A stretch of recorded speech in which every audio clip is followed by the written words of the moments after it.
Welcome to doctor Mythili's music therapy channel. இன்றைய பதிவிலையும் tips to empower your child என்ற தலைப்பில் சில செய்திகளை நம்ம பகிர்ந்துக்கலாம். சென்ற பதிவில் பார்த்தோம், பவர் என்ன சொன்னால் அந்தந்த ஒரு எழுத்துக்கும் இருக்கிற பொருள், அந்த பொருளுக்கு ஏற்ப அவங்களுடைய பர்சனாலிட்டி மேக்கப்பை நம்ம டெவலப் பண்ணணும் அப்படின்னு சொன்னோம். இதில் பவர் என்ற வார்த்தையில் எதெல்லாம் பவர் உங்களுக்கு அப்படின்னு சொன்னால், நல்ல சிறப்பாக வேலை செய்யணும்.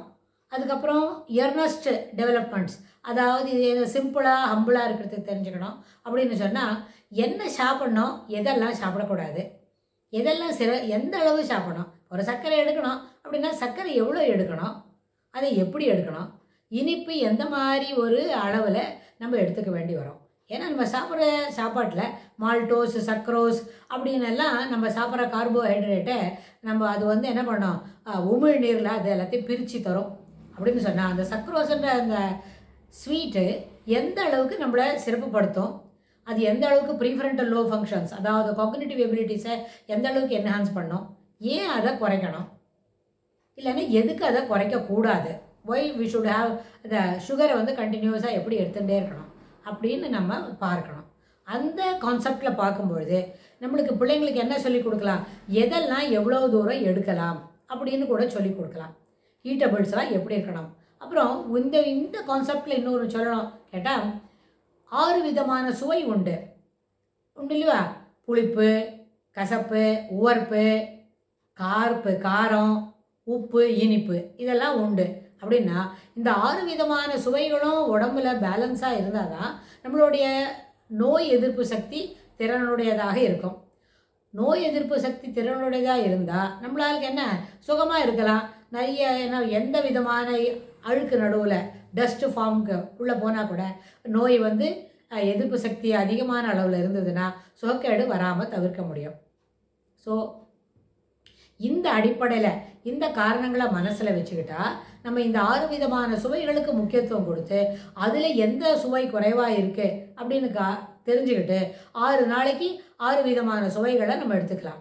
தினமும் 2 விதமான சுவை, இனிப்பு, காரம், அப்புறம் இனிப்பு, புளிப்பு, அப்புறம் இனிப்பு, உப்பு, அப்புறம் உப்பு, உவர்ப்பு, துவர்ப்பு, அது மாதிரி 2 சுவை இருக்கிற சாப்பாடாக ஒரு நாளும் சாப்பிட்டுட்டு இருந்தால் அது ஒரு 3 அல்லது 4 நாட்களுக்குள்ளே அந்த 6 சுவையை சேர்ந்துடும்.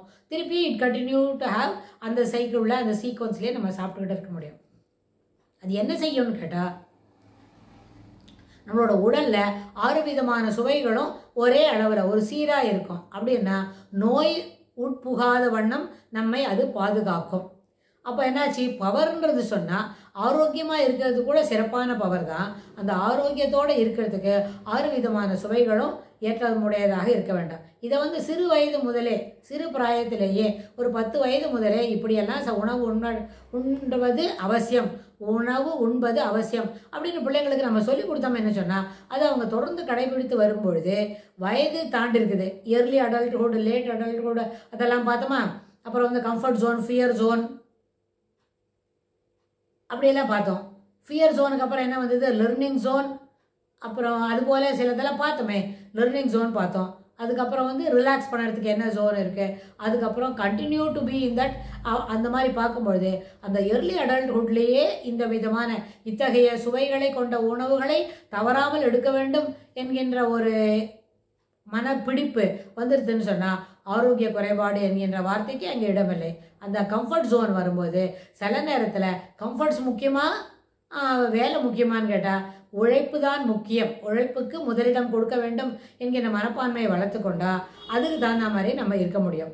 ஸோ அதனால் ஒரு தடவையும் சுவைக்கு முக்கியத்துவம் கொடுக்கணும். அதே நேரத்தில் which is more important, either comfort or work அப்படின்னு சொன்னால் இந்த வேலை செய்வது, உழைப்பது என்கிற எண்ண ஓட்டத்தை மேலோக்கி வளர்த்து கொண்டால் ஆரோக்கியம் என்பது தன்னடைவே நம்முடைய இருக்கும் என்று சொல்லி இந்த பதிவை நம்ம நிறைவு செய்கிறோம். இதுக்கு தொடர்புடைய செய்திகளை வரப்போகிற பகுதிகளிலும் பார்க்கலாம். தேங்க்ஸ் ஃபார் வாட்சிங்.